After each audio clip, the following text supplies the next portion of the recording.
بسم اللہ الرحمن الرحیم الفصل الثانی عن علی قال،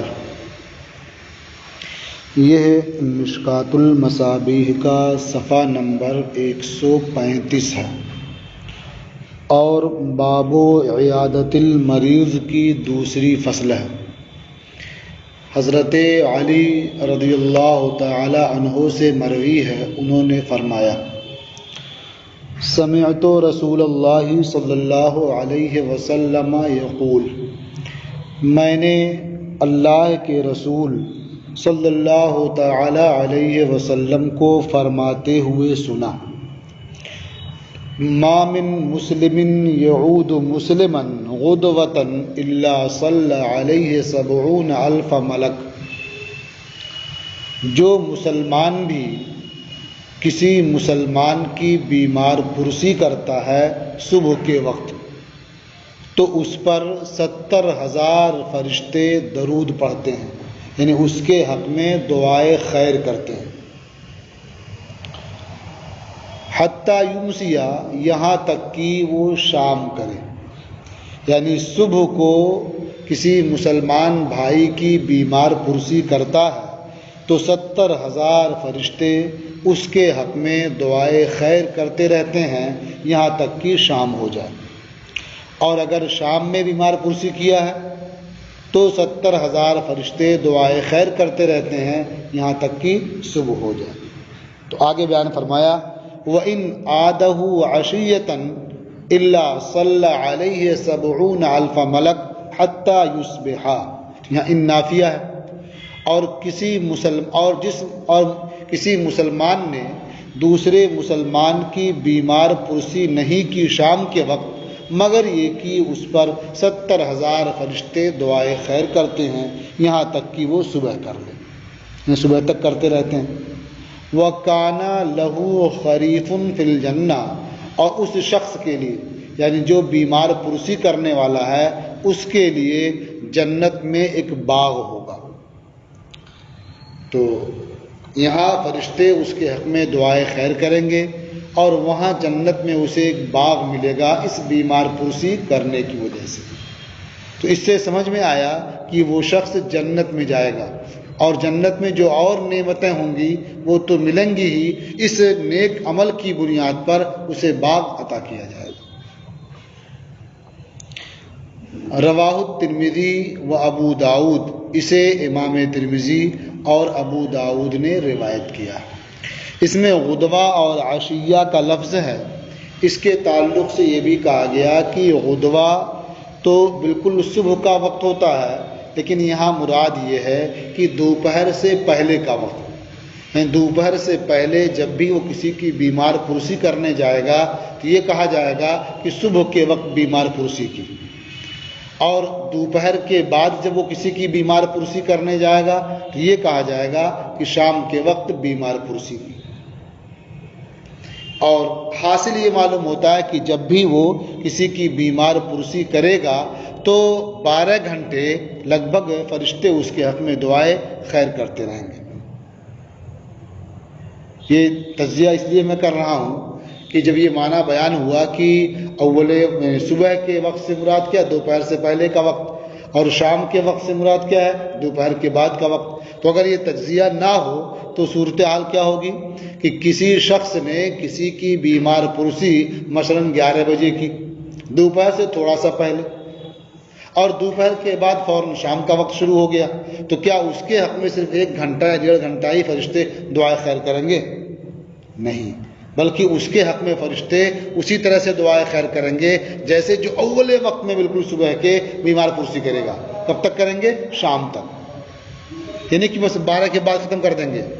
جو معتاد ہے صبح سے شام، یعنی وہ 24 گھنٹے کا آدھا ہوتا ہے، 2 حصوں میں بانٹ دیتے ہیں، ایک حصہ رات کا، ایک حصہ دن کا۔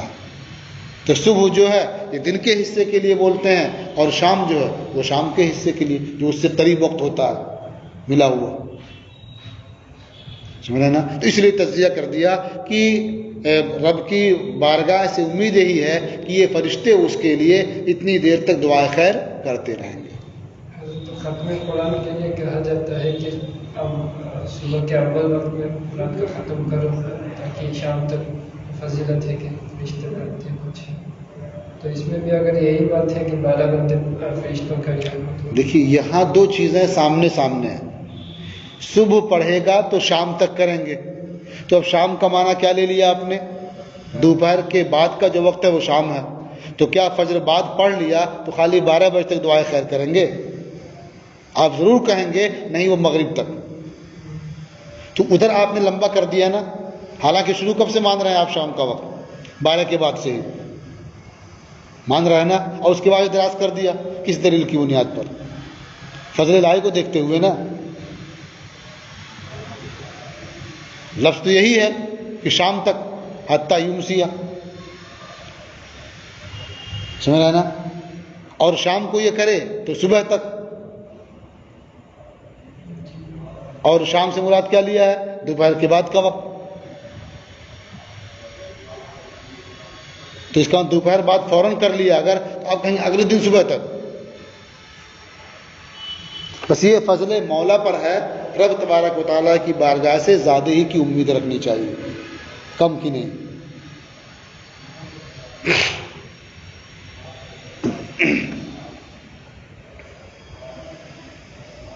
اور جہاں ایسا کچھ نہیں ہے، یہ کہ جو قرآن پاک کی تلاوت کرے گا تو شام تک ایسا کرتے رہیں گے فرشتے. ظاہر ہے جب کرے گا، جب سے شروع ہوگا شام کو ختم ہو جائے گا. تو وہاں شام سے دوپہر کا وقت مراد نہیں ہے. تو ہم 12 گھنٹے مراد کیوں نہیں؟ ہاں یہ ہم 12 گھنٹے مراد، یہ 12 گھنٹہ مراد نہیں بتا رہے ہیں.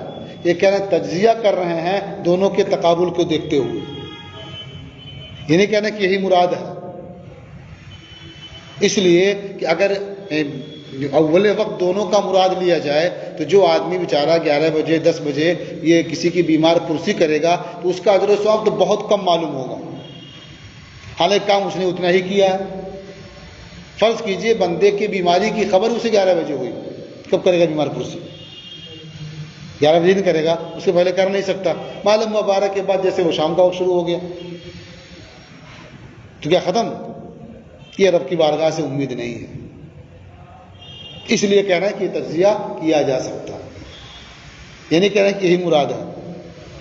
اچھا تو یہ شام کا 12 بجے کے بعد سے ہاں ہاں شام تو عصر کا وقت. دیکھیے یہاں عشیہ کا لفظ ہے اور غدوہ کا لفظ ہے. تو دونوں کا جو معنی شارحین نے بیان کیا ہے وہ یہی کہ دوپہر سے پہلے اگر کیا تو صبح کے وقت میں شامل کریں گے، اور دوپہر کے بعد کیا تو شام کے وقت میں شامل کریں گے. وہ دن کو 2 حصوں میں بانٹ رکھا انہوں نے.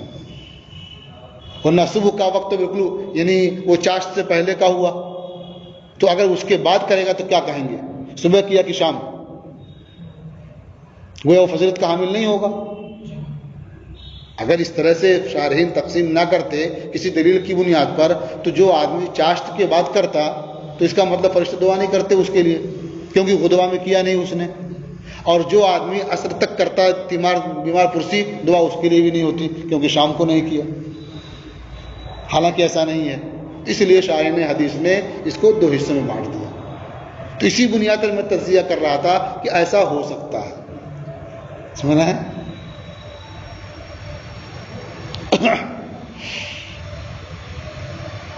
وعن زید ابن ارقم قال، اور حضرت زید ابن ارقم سے مروی ہے، انہوں نے فرمایا عادنی النبی صلی اللہ علیہ وسلم من وجع کان بعینی، اللہ کے نبی کریم صلی اللہ تعالی علیہ وسلم نے میری بیمار پرسی فرمائی اس تکلیف کی وجہ سے جو میری آنکھوں میں تھی. یعنی انہیں آشوب چشم کی شکایت تھی اور اس کی وجہ سے نبی کریم صلی اللہ تعالی علیہ وسلم نے ان کی بیمار پرسی فرمائی. اس سے یہ سمجھ میں آیا کہ ہم آج جسے بیمار سمجھتے ہیں وہی بیمار ہونا ضروری نہیں ہے، بلکہ کسی طرح سے بھی اس کی صحت میں خلل ہو تو آپ اس کی خیریت دریافت کرنے جائیں. یہ بیمار پرسی ہے اور آپ کو اجر و ثواب ملے گا. ہوتا کیا ہے ابھی جب تک صاحب فراش نہ ہو جائے تو لوگ سمجھتے نہیں کہ بیمار ہے، وہ کوئی خیریت دریافت کرنے بھی نہیں آتا ہے.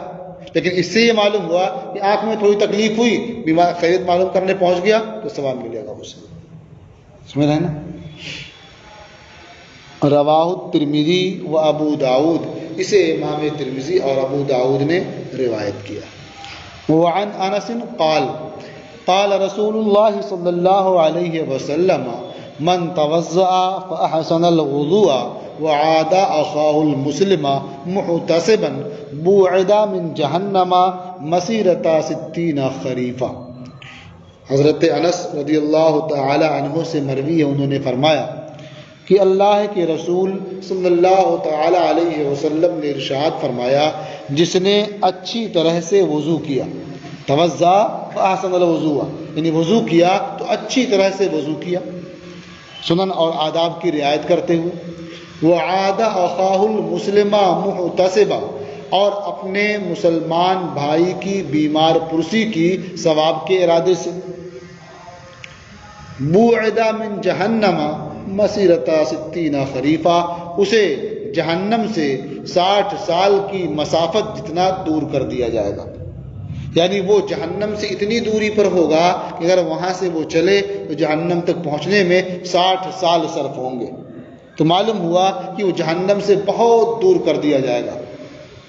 تو یہ ایسے ہی دوری بتانا ہے جیسے جنت سے دوری بتانے کے لیے کہا جاتا ہے کہ وہ جنت کی خوشبو بھی نہیں پائے گا، حالانکہ اس کی خوشبو 50,000 سال کی مسافت سے معلوم ہوتی ہے. اس کا مطلب کیا؟ وہ اتنی دور رہے گا کہ خوشبو بھی نہیں پائے گا. جیسے وہاں دوری بتانی ہوتی ہے ایسے یہاں بھی دوری بتائی جا رہی ہے، مطلب وہ جہنم سے محفوظ رہے گا. اب یہاں ایک قید یہ بھی محتسبن کی، یعنی جس نے اپنے مسلمان بھائی کی بیمار پرسی کی ثواب کے لیے، ثواب کی نیت سے، تو اسے اجر و ثواب ملے گا. اس سے سمجھ میں آیا کہ جو دکھاوے کے لیے بیمار پرسی کرنے جائیں گے انہیں یہ اجر و ثواب نہیں ملے گا. اور یوں بھی ریاکاری سے عمل تو برباد ہو جاتا ہے، ریاکاری سے وہ نیک اعمال برباد ہو جاتے ہیں. تو بیمار پرسی کے لیے صرف اس لیے گیا تاکہ لوگ یہ کہیں کہ ہاں یہ بھی آیا تھا، سمجھا نا، یا وہ سمجھے کہ ہاں یہ بھی آ گیا تھا. ثواب کی نیت نہ ہو، اس کی صرف دکھانا مقصد ہو، تو پھر اس کے لیے یہ فضیلت نہیں ہو. ہاں یہ دیکھیے وضو لگتا ہے کہ سرکار نے بیان فرمایا تو پوری تفصیل ذکر کر دی گئی. اس میں بیمار پرسی کا خاص وضو سے تعلق نہیں ہے، بس اتنا کہا جا سکتا ہے کہ جب وضو کر کے جائے گا تو آدمی صاف شفاف ہوگا، تازہ دم ہوگا، فریش ہوگا. ایسے موقع پر بیمار کے پاس جانے میں اس سے بیمار کو تکلیف نہیں پہنچے گی.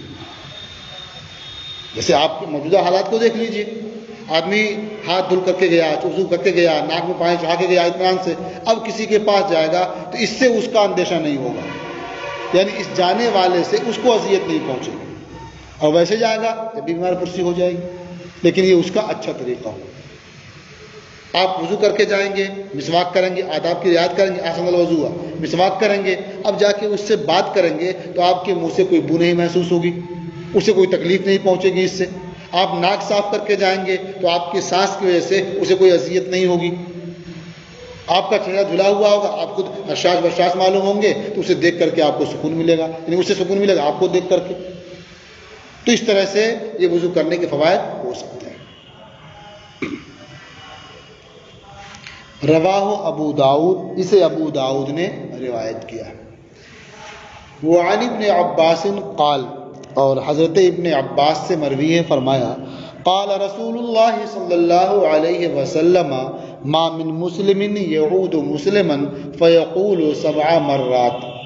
اللہ کے رسول صلی اللہ تعالی علیہ وسلم نے ارشاد فرمایا کہ جو مسلمان بھی کسی مسلمان کی بیمار پرسی کرتا ہے اور کہتا ہے 7 مرتبہ اسأل اللہ العظیم رب العرش العظیم، اے عرش عظیم کے رب، عظمت والے اللہ میں سوال کرتا ہوں، یا میں عظمت والے اللہ عرش عظیم کے رب سے درخواست کرتا ہوں، سوال کرتا ہوں، ان یشفیک، کہ وہ تجھے شفا عطا کر دے، الا شفیع، تو اسے شفا دے ہی دی جاتی ہے.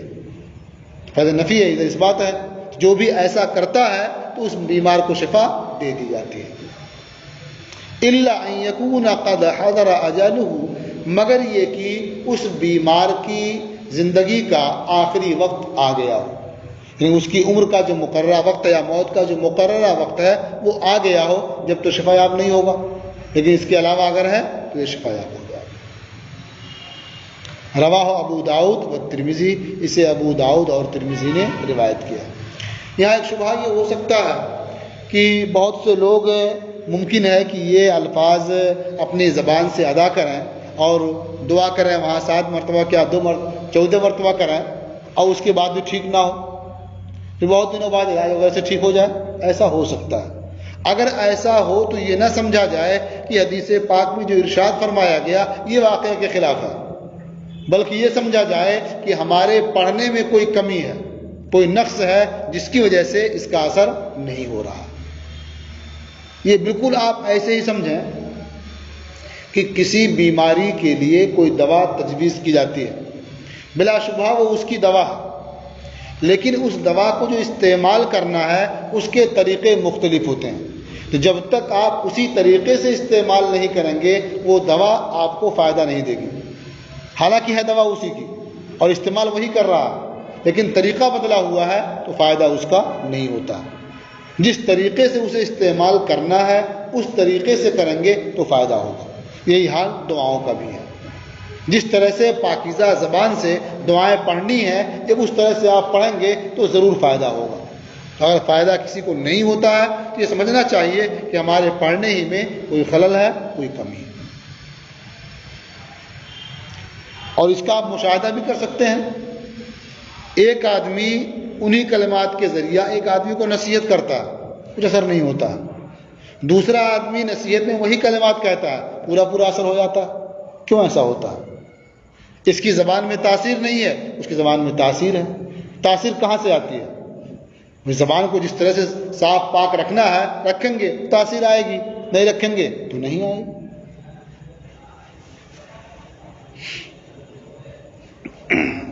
وعنہ، اور انہی سے مروی ہے، ان النبی صلی اللہ علیہ وسلم کان یعلمہم من الحمى ومن الاوجاع كلها، نبی کریم صلی اللہ تعالی علیہ وسلم انہیں بخار اور تمام بیماریوں کے سبب انہیں سکھاتے تھے۔ کیا تعلیم دیتے تھے، کیا سکھاتے تھے؟ ان یقولوا، کہ وہ کہیں، یعنی بخار ہو تو اس کے سبب بھی یہ دعا کریں، اور دیگر بیماریاں ہوں تو اس کے سبب بھی یہ دعا کریں۔ کیا؟ بسم اللہ الکبیر، بڑائی والے اللہ کے نام سے، اعوذ باللہ العظیم، میں عظمت والے اللہ کی پناہ چاہتا ہوں، من شر کل ارق نعار، نعار کہتے ہیں جوش مارنے والی، ارق مارنا رگ، ہر جوش مارنے والی رگ کے شر سے، ومن شر حر النار، اور آگ کی گرمی کے شر سے۔ رواہ الترمذی، اسے امام ترمذی نے روایت کیا۔ وقال ھذا حدیث غریب، یہ حدیث غریب ہے، لا یعرف الا من حدیث ابراہیم ابن اسماعیل، یہ حدیث ابراہیم ابن اسماعیل کی حدیث سے معروف ہے، وہو یضاعف فی الحدیث، اور ابراہیم ابن اسماعیل وہ حدیث میں ضعیف قرار دیے جاتے ہیں۔ تو یہ بھی دعا ہے بخار کو ختم کرنے کے لیے یا دیگر بیماریوں سے دعا کرنے کے لیے، یہ دعا کارآمد ہے۔ اس سے معلوم ہوتا ہے کہ ہر بیماری جو ہے رگ کے جوش مارنے سے ہوتی ہے۔ ہاں، ہر بیماری رگ کے جوش مارنے سے ہوتی ہے۔ نہیں، ایسا نہیں معلوم ہوتا، آپ غور کریں تو ایسا نہیں معلوم ہوتا ہے۔ رہ گئی بات، اس کا اثر ضرور ہوتا ہے، رگوں کا اثر ضرور ہوتا ہے۔ آپ بتائیں یہ کیسے معلوم ہوتا ہے؟ کسی بھی بیماری ہو تو یہ دعا کرنا ہے۔ ہاں، من شر کل ارق نعار، یعنی ہر جوش مارنے والی رگ کے شر سے، ومن شر حر النار، اور آگ کی تپش کے شر سے۔ دو باتیں آئی سامنے نا، تو جیسے پہلے سے سب کو نہیں جوڑ سکتے ایسے دوسرے سے بھی سب کو نہیں جوڑ سکتے، یعنی یہ نہیں کہہ سکتے کہ جو بیماری بھی ہوگی وہ آگ کی تپش سے ہوگی، یہ نہیں کہہ سکتے نا، یا کہہ سکتے ہیں؟ دو حصہ ہے اس میں. تو کیا یہ کہہ سکتے ہیں کہ ہر بیماری آگ کی تپش سے ہوتی ہے؟ نہیں کہہ سکتے، لیکن سیاق سے تو معلوم ہوتا ہے کہ ہر بیماری کے لیے کہنا ہے. ہر بیماری کے لیے دعا کر سکتے ہیں، یہ نہیں کہ ہر بیماری اسی سے ہوتی ہے. اتنا نہ معلوم ہوا. اور رہا مسئلہ رگوں کا، تو ظاہر بات ہے رگیں یہ پورے جسم میں پھیلی ہوئی ہیں، تو کہیں اس کا دخل ہو، یہ ہو سکتا ہے.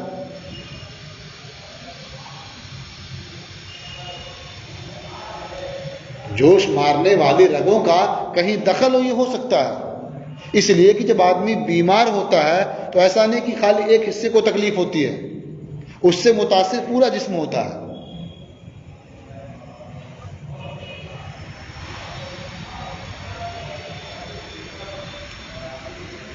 اور یہ شروع میں بیان کیا جا چکا ہے کہ یہ جو دعائیں وارد ہیں یہ عقلی چیز نہیں ہے. کن کلمات کے ذریعہ کیا فائدہ پہنچے گا یہ عقل سے سب سمجھنے والی چیز نہیں ہے. ان کلمات کے ذریعہ حضور نے دعا فرمائی ہے، آپ دعا کریں گے تو تاثیر ہوگی، بس یہ ہے. یہ تو پہلے بیان کیا جا چکا تھا.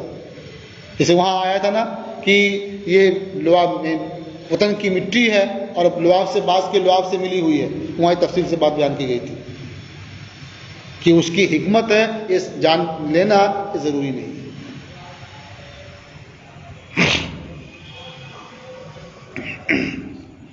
وعن ابی الدرداء قال، اور حضرت ابو درداء سے مروی ہے، انہوں نے فرمایا سمعت رسول اللہ صلی اللہ علیہ وسلم یقول، میں نے اللہ کے رسول صلی اللہ تعالی علیہ وسلم کو فرماتے ہوئے سنا، من اشتکا منکم شیئا، تم میں سے جو کوئی کسی بیماری میں مبتلا ہو، یعنی انواع مرض سے کسی نوع کی شکایت اسے ہو، مطلب کسی بیماری میں مبتلا ہو، او اشتکاہ اخ لہو، یا اس کا بھائی اس کا دوست کسی بیماری میں مبتلا ہو، فلیقل، تو وہ کہے. یہاں بھی تمام بیماریوں کے لیے، اپنے بھی لیے بھی اور دوسروں کے لیے بھی، کیا کہے؟ ربنا اللہ، ہمارا رب اللہ ہے، الذی فی السماء، جو آسمان میں ہے. یہ جو آسمان میں ہے یہ مکان بتانے کے لیے نہیں ہے، بلکہ یہ ان معبودان باطلا کے رد کے لیے ہے جو لوگ دنیا میں بنا کر کے پوجتے تھے. تو یہ معلوم ہو جائے کہ جو دنیا میں معبودان ہیں یہ اللہ نہیں ہے، یہ معبود براق نہیں ہے. اس لیے کہا الذی فی السماء، جو آسمان میں ہے. اور اس کی تعویل اور توجیہ وہی ہوگی جو آیات میں کی گئی ہے. جیسے اللہ تعالیٰ کا ارشاد ہے وَهُوَ اللَّهُ فِي السَّمَاوَاتِ وَالْأَرْضِ، یہ وہ اللہ ہے جو آسمان میں ہے اور زمین میں ہے. مطلب کیا؟ اس کا حکم، اس کی قدرت، اس کا اختیار ہر جگہ ہے. تقدس اسمک، تیرا نام مقدس ہے، پاکیزہ ہے. امرک فی السماء والارض، تیرا حکم آسمان میں ہے اور زمین میں ہے. کما رحمتک فی السماء فاجعل رحمتک فی الارض، جس طرح سے تیری رحمت آسمان میں ہے تو اپنی رحمت کو زمین میں کر دے. وہاں اللہ کے مقرب بندے ہیں، فرشتے ہیں، وہاں اللہ کی عام رحمتیں ہیں، خاص رحمتیں بھی ہیں. اس طرح سے تو اپنی رحمت زمین میں کر دے. اغفر لنا عیوبنا وخطایانا، تو ہمارے گناہ اور ہماری خطائیں بخش دے. انتا رب الطیبین، تو طیبین کا رب ہے، پاکیزہ لوگوں کا رب ہے. انزل رحمتا من رحمتک، تو اپنی رحمت سے کچھ رحمت نازل فرما. وشفاء من شفائک، اور اپنی شفا سے کچھ شفا عطا فرما. علی ھذا الوجع، اس تکلیف پر، اس بیماری پر. تو ایسا کرے گا، یہ دعا پڑھے گا، فیبرأ، تو وہ شفا یاب ہو جائے گا، اس بیماری سے بری ہو جائے گا. اب دیکھیے یہاں خاص رگوں کا کوئی ذکر نہیں ہے، صرف رب کی کبریائی بیان کی گئی ہے اور رحمت کا سوال کیا گیا بس، اور شفا کا مطلقاً. رواہ ابو داؤد، اسے ابو داؤد نے روایت کیا. وعن عبداللہ ابن عمرو قال، اور حضرت عبداللہ ابن عمرو سے مروی ہے، انہوں نے فرمایا قال رسول اللہ صلی اللہ علیہ وسلم اذا جاء الرجل يعود مريضا فليقل اللهم اشف عبدك ينكع لك عدوا او يمشي لك الى جنازة۔ اللہ کے رسول صلی اللہ تعالی علیہ وسلم نے ارشاد فرمایا، جب آدمی کسی بیمار کی بیمار پرسی کرنے کے لیے آئے تو کہے اے اللہ تو اپنے بندے کو شفا عطا فرما، وہ تیری رضا کے لیے دشمن سے لڑے گا، اسے نقصان پہنچائے گا، زخمی کرے گا، او یمشی لک الی جنازۃ، یا تیری رضا کے لیے کسی جنازے کے ساتھ جائے گا یا جنازے کی طرف جائے گا، مطلب وہ اسے شفا عطا فرما دے، یہ تیرے کلمے کی سربلندی کے لیے دشمنوں سے مقابلہ کرے گا، اور پھر آخری موقع جب آئے گا دنیا سے رخصت ہوں گے تو جنازے میں ان کے ساتھ جائے گا، ان کے پیچھے جائے گا، تو اللہ تعالیٰ اسے شفا عطا فرما دے گا۔ رواہ ابو داؤد، اسے ابو داؤد نے روایت کیا۔ وعن علی بن زید عن امیۃ انہا سألت عائشہ عن قول اللہ عز وجل، اور حضرت علی ابن زید سے مروی ہے، وہ حضرت امیہ سے روایت کرتے ہیں کہ انہوں نے حضرت عائشہ رضی اللہ تعالی عنہا سے پوچھا اللہ عز و جل کے اس ارشاد کے تعلق سے۔ وہ ارشاد کیا ہے؟ ان تبدوا ما فی انفسکم او تخفوہ یحاسبکم بہ اللہ، اگر تم اسے ظاہر کرو جو تمہارے دلوں میں ہے، یا تم اسے مخفی رکھو چھپاؤ، اللہ تم سے اس کا حساب لے گا۔ وعن قولہ، اور اللہ عز و جل کے اس قول کے بارے میں پوچھا تھا، ومن یعمل سوءا یجزا بہ، اور جو کوئی برا کام کرے گا اسے اس کا بدلہ دیا جائے گا۔ اس کے تعلق سے دریافت کرنے کی ضرورت کو پیش آئی، اس لیے کہ بظاہر اس سے یہ معلوم ہوتا ہے کہ ہر بندہ بڑی مشکل میں پڑ جائے گا، کہ دل میں جو کچھ خیال گزرے اس کا بھی حساب ہوگا، اور جو کچھ ہم کریں اس کا بھی حساب ہوگا، تو جو کریں اس کا حساب ہو، اس سے تو بچنا مشکل ہے۔ بچنا تو آسان ہے کہ آدمی نہ کرے اور بچ جائے، حساب سے بچ جائے گا، لیکن دل میں جو خطرات آتے ہیں، جو خیالات آتے ہیں، جو آدمی چھپا کے رکھتا ہے، زبان پہ لانا نہیں چاہتا ہے، اگر اس کا بھی حساب ہوگا جب تو بہت مشکل پیش آئے گی۔ ایسے آگے جس نے کسی قسم کی کوئی بھی برائی کی اسے اس کا بدلہ دیا جائے گا، تو بہت سے چھوٹے چھوٹے گناہ ہو جاتے ہیں، اس کا بدلہ ہوگا تو بہت مشکل ہو جائے گا یہ۔ تو اس طرح اس لیے تشویش تھی، تو انہوں نے ان سے پوچھا، اور ان کے پوچھنے سے پہلے ام المومنین نے سرکار سے دریافت کیا تھا، تو فرماتی ہیں فقالت ما سألنی عنہا احد منذ سألت رسول اللہ صلی اللہ علیہ وسلم، انہوں نے فرمایا کہ مجھ سے اس آیت کے بارے میں کسی نے سوال نہیں کیا جب سے میں نے اللہ کے رسول صلی اللہ علیہ وسلم سے پوچھا ہے، جب سے میں نے پوچھ کے معلوم کر لیا، جب سے کسی نے مجھ سے نہیں پوچھا تھا، وہ تم پہلے پوچھنے والے ہو۔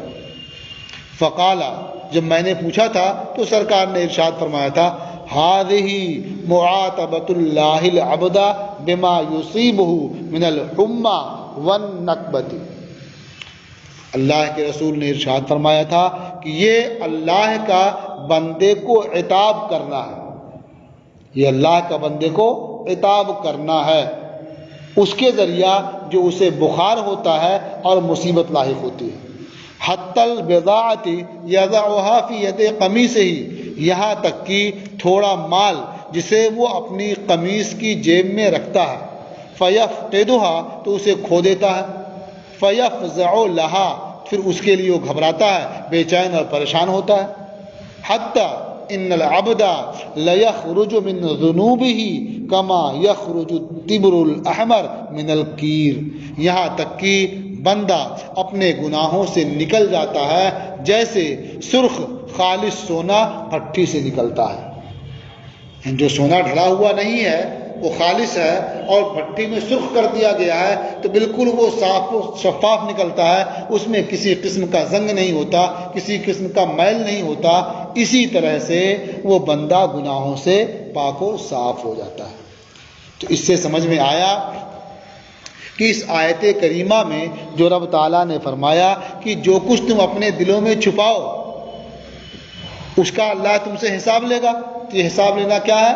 اللہ کا بندے پر عتاب فرمانا ہے۔ عتاب کس طور پر؟ عتاب کہتے کس کو ہیں؟ عتاب کا مطلب ہوتا ہے کسی پر ناراضی کا اظہار، اس کے ساتھ کہ دل میں اس کی محبت ہو، یہ ہے عتاب۔ تو بندہ رب تعالیٰ جس بندے کو کسی پریشانی میں مبتلا کرتا ہے تو اس کا مطلب یہ نہیں ہے کہ اس کو اپنا مخالف بنا لیا یا اس کا دشمن ہو گیا، بلکہ بندے سے غلطی ہوئی، اس غلطی پر تنبیہ کرنے کے لیے پریشانی میں مبتلا کیا، اور حقیقت میں اللہ اس سے راضی ہے۔ پریشانی میں مبتلا کرنا ہی یہ راضی ہونے کی دلیل ہے کہ پریشانی میں مبتلا کیا تاکہ اس کے گناہ کا کفارہ ہو جائے، وہ گناہوں سے صاف ہو جائے اور یہاں آئے تو محفوظ رہے۔ سمجھا نا؟ یہ بالکل ایسے ہی ہے جیسے بیٹا کوئی غلطی کر دیتا ہے تو باپ اسے ڈانٹتا ہے، زجر و توبیخ کرتا ہے، تو اس کا یہ مطلب نہیں کہ وہ اس کا دشمن ہو گیا، ناراضی کا اظہار کرتا ہے اور دل میں کیا اس کی محبت ہوتی ہے۔ یہ محبت ہوتی ہے اسی لیے وہ ڈانٹتا بھی ہے اسے، ورنہ کوئی عام آدمی غلطی کرتا ہے یہ قطعاً بولنے نہیں جاتا اس کو، کیوں؟ اس سے کوئی تعلق نہیں، کوئی لگاؤ نہیں ہے۔ تو یہ جو حساب ہوگا جسے تم چھپا کے رکھتے ہو، حساب کا مطلب کیا؟ وہ اللہ تعالیٰ کا عتاب کرنا، یعنی مصیبت میں، بخار میں، کسی پریشانی میں مبتلا کرنا۔ یہاں تک کہ تھوڑا سا مال جو جیب میں رکھا غائب ہو گیا، اس میں پریشان ہوتا ہے، یہ بھی عتاب ہی میں سے ہے۔ کوئی غلطی ہوئی ہوگی، کوئی گناہ ہوا ہوگا جس کے بدلے اللہ نے یہ سزا دی ہے۔ تو اب اس سے معلوم ہوا کہ یہ حساب کچھ مشکل نہیں ہے، یہ دنیا ہی میں ہو جائے گا اس طرح کا حساب۔ اب بندہ جائے گا تو گناہوں سے صاف و شفاف ہوگا، پاک ہوگا بالکل۔ حساب کا لغوی معنی اور عتاب کا لغوی معنی میں کوئی تعلق نہیں ہے؟ ہاں، حساب کا لغوی معنی الگ ہوتا ہے۔ یہ حساب کا جو لغوی معنی ہے یہ رب کی شان سے بہت بعید ہے۔ حساب آدمی کیوں کرتا ہے؟ حساب میں کیا ہوتا ہے؟ جوڑتا ہے، دیکھتا ہے تاکہ یاد رہے، محفوظ رہے۔ رب تعالیٰ سب سے پاک ہے، تو اس کا مطلب کیا ہے کہ وہ لغوی معنی جو ہم جانتے ہیں وہ مراد ہی نہیں ہے، دوسرا معنی مراد ہے۔ دوسرا معنی جو مراد ہے وہ سرکار نے ارشاد فرما دیا۔ حساب میں کیا ہوتا ہے؟ دیکھیے اس معنی کا مناسبت ہوتی ہے۔ حساب میں کیا ہوتا ہے کہ اگر کہیں کمی نکلی تو عتاب مواخذہ ہوتا ہے نا، تو مال کیا ہوا؟ وہی مواخذہ اور عتاب۔ اور آپ بار بار یہ پڑھ چکے ہوں گے کہ جب رب کریم کے تعلق سے ایسا کوئی کلمہ آئے جس کا ظاہری معنی مراد نہیں ہو سکتا تو اس کا معال مراد ہوتا ہے۔ تو مال عتاب ہوا تو کیا ہوئی؟ تو مناسبت بس میں آئی نا۔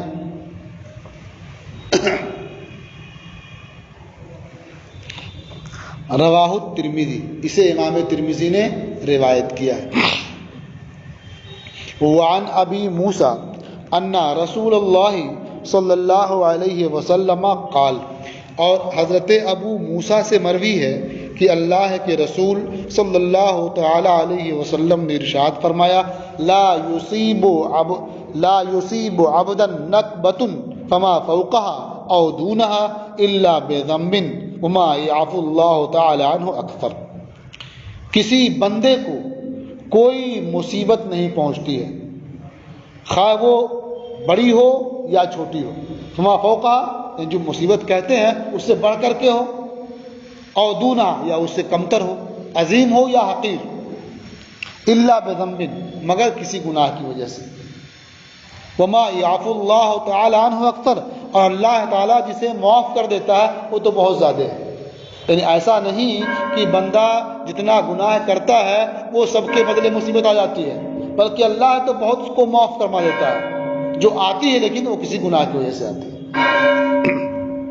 وقرأ، اور اس کے بعد حضور نے اس آیت کی تلاوت فرمائی، وما اصابکم من مصیبت فبما کسبت ایدیکم، اور جو تمہیں مصیبت پہنچی اسی کی وجہ سے جو تمہارے ہاتھوں نے کمایا یعنی کیا، وَيَعْفُو عَنْ كَثِيرٍ، اور اللہ بہت کو معاف فرما دیتا ہے۔ رواہ الترمذی، اسے امام ترمذی نے روایت کیا۔ اب اس سے بھی معلوم ہوتا ہے کہ مصیبت جو آتی ہے کس کی وجہ سے؟ گناہ کی وجہ سے۔ اب جب مصیبت آ گئی وہ یہ مصیبت گناہ کا کفارہ ہے۔ اسی لیے مصیبت آئے تو آدمی کو جزا فضا نہیں کرنا چاہیے، بلکہ آدمی کو صبر کرنا چاہیے۔ وعن عبداللہ ابن عمرو قال، اور حضرت عبداللہ ابن عمرو سے مروی ہے، انہوں نے فرمایا قال رسول اللہ صلی اللہ علیہ وسلم ان العبد اذا كان على طریقۃ حسنۃ من العبادہ، یقیناً بندہ جب عبادت کے اچھے طریقے پر ہوتا ہے، یعنی اچھی طریقے سے وہ عبادت کرتا ہے، ثم مرض، پھر وہ بیمار پڑ جاتا ہے، قیل للملک الموکل بہ، تو اس فرشتے سے کہا جاتا ہے جو اس بندے کے ساتھ لگا دیا گیا ہوتا ہے، کیا کہا جاتا ہے؟ اکتب لہ مثل عملہ اذا کان طلیقا، اس بندے کے لیے اس کے عمل کے مثل لکھو جبکہ وہ مرض سے آزاد تھا، یعنی جب وہ بیمار نہیں تھا، صحت مند تھا، اور جس طرح سے وہ عبادت کیا کرتا تھا، جتنی کیا کرتا تھا اتنا ہی اس بیماری کی حالت میں اس کے لیے لکھو۔ حتی اطلقہ او اکفتہ، یہاں تک کہ میں اسے بیماری سے آزاد کر دوں، یا اپنے او اکفتہ الیہ، یا اسے اپنی طرف ملا لوں، یعنی اسے اٹھا لوں، یعنی موت دے دوں۔ تو یہ اللہ کا کتنا بڑا فضل و احسان ہے کہ بندہ اگر صحت کی حالت میں عبادت و ریاضت کرتا ہے اور قاعدے سے کرتا ہے تو بیماری کی حالت میں بھی اللہ تبارک و تعالی اسے اتنا ہی اجر و ثواب عطا فرماتا ہے، اور فرشتہ اس کے نامہ اعمال میں اتنا ہی لکھتا ہے جتنا وہ صحت کے وقت پڑھا کرتا تھا، عبادت کیا کرتا تھا۔ وعن انس ان رسول اللہ صلی اللہ علیہ وسلم، حضرت انس رضی اللہ تعالی عنہ سے مروی ہے کہ اللہ کے رسول صلی اللہ تعالی علیہ وسلم نے ارشاد فرمایا، کیا فرمایا؟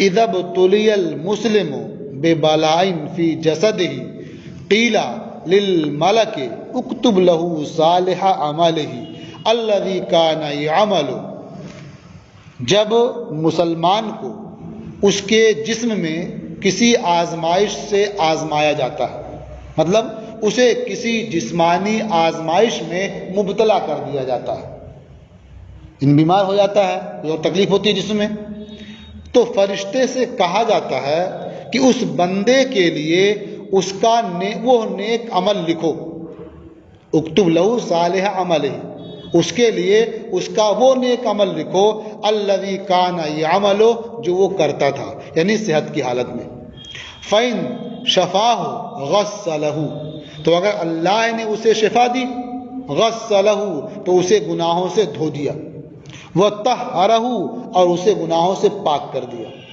اس بیماری کی وجہ سے گناہوں سے پاک کر دیا، وَإِن قَبَضَهُ، اور اگر اسے اٹھا لیا، موت دے دی، غَفَرَ لَهُ وَرَحِمَهُ، تو اسے بخش دیا اور اس پر رحم فرمایا۔ رواہما فی شرح السنہ، ان دونوں کو شرح السنہ میں روایت کیا ہے۔